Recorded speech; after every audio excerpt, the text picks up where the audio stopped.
So my name is Silvia Caravella. I am the co-owner of Remedy Intelligent Staffing. I was born in, raised in Jersey City, but actually born in Hoboken. Both my mom and dad were, at the time, recent immigrants from Ecuador. Most inspiring people for me really were my parents. You know, when I was younger, they worked a lot. But, you know, people always talk about, well, you know, you're the latchkey kid and your parents are always out. But for me, that they were my role models because despite how much they worked, they always came back and they always dedicated so much love and support at home as well. But I grew up seeing that model that they put forth where you want something, you work for it, and you can have anything that you want. But at the same time, they had this work ethic. And I remember my father always said to me, he's like, I don't care what you do, Sylvia. If you want to mop floors your whole life, then you mop floors your whole life. He said, but I expect those floors to be the shiniest floors ever. He's like, I want whatever you do for you to love it, have integrity, and take pride in it. All through grammar school, all through high school, I was a little, that little overachiever initially, kind of like that dorky. I wanted to study, I wanted to do really well. And in my mind, when I was younger, I just thought, okay, well, what will make my parents proud? I should be a doctor.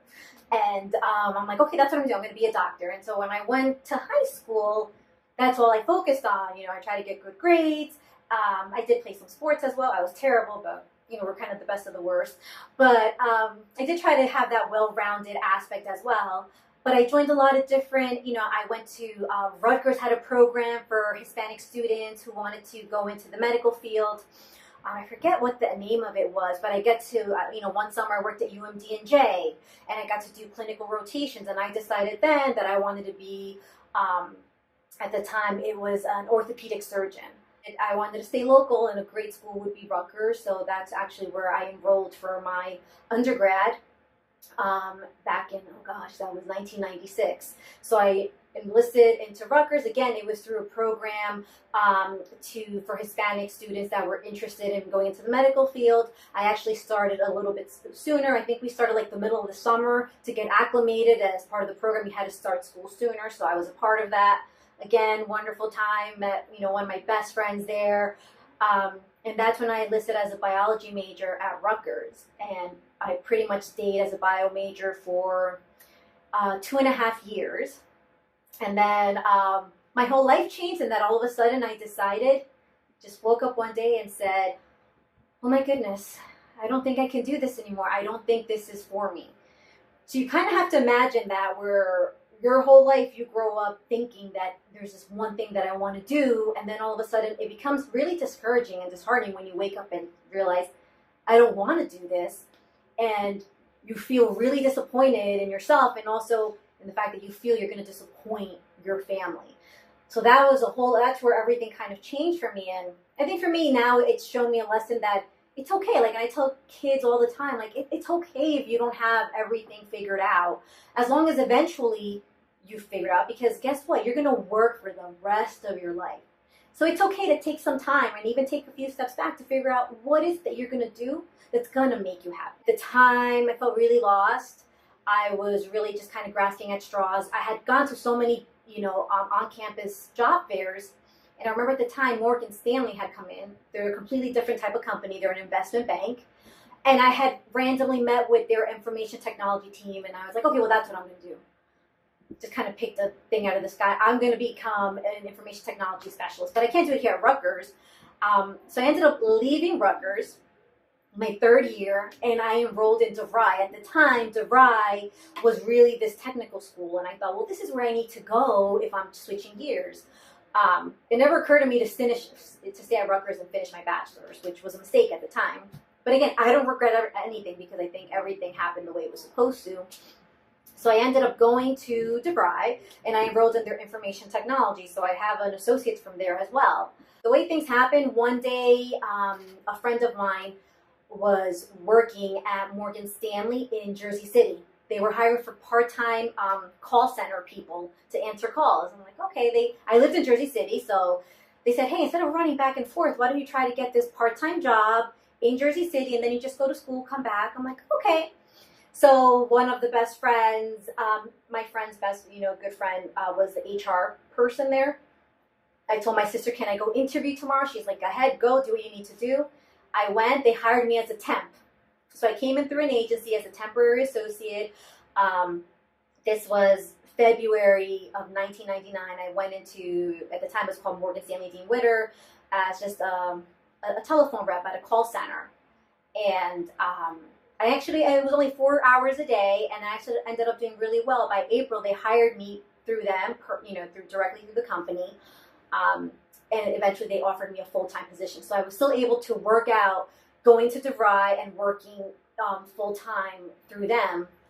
And again, I wasn't even exposed to this. I'm like, oh, this is financial services. Never really explored this. I'm still going to school for information technology. And it's interesting how, that's why I think it's so important to really share as much of your insight with people whenever you can, because you never know what you say, the power that it's going to have on someone and how it's going to resonate with them. There was this young lady there. She was a supervisor, and she probably wasn't much older than me.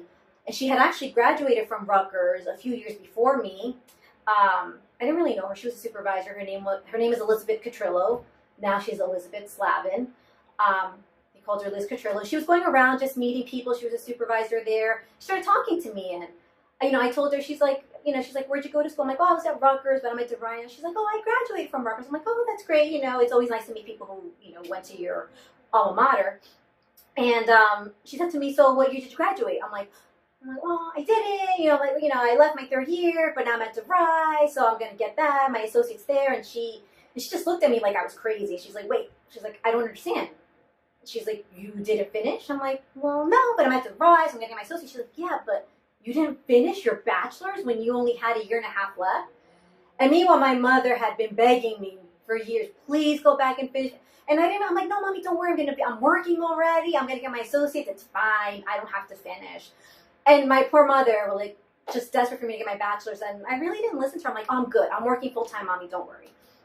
But it took a stranger who I didn't even know to come and look at me like I was crazy and say, but you didn't finish. You were so close. So it wasn't the fact that, oh, you didn't go to college. It was, but you were there.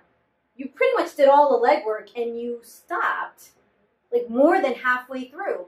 And when she said it to me, it resonated so much, and it made sense. And she's like, oh, no. And this was in Jersey City. She's like, Rutgers has a campus in Newark. I'm like, yeah. She's like, you're going to go enroll. I'm like, what? She's like, no. She's like, I can't have you do. She's like, you need to go enroll. She's like, and enrollment was actually a few weeks away.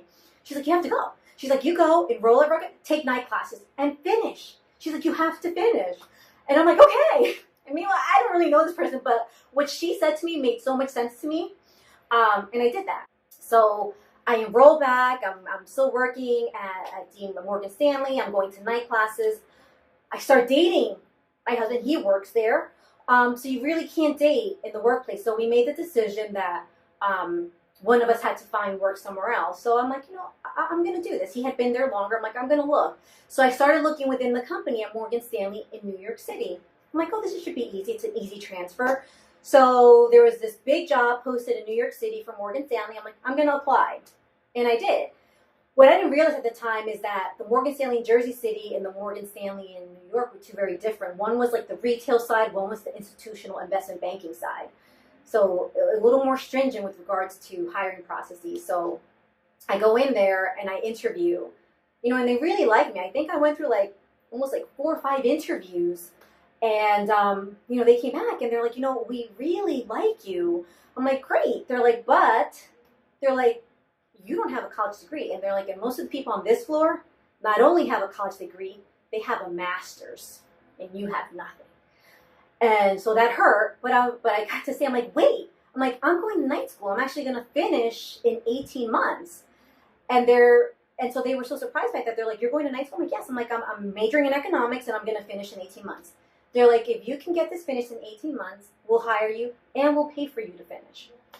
And so it was like I won this pot of gold. My salary more than doubled from the job that I had in Jersey City to the job that I was able to get in Manhattan. But had I not shown proof that I was already going to school and finishing my bachelor's, I would have never been hired.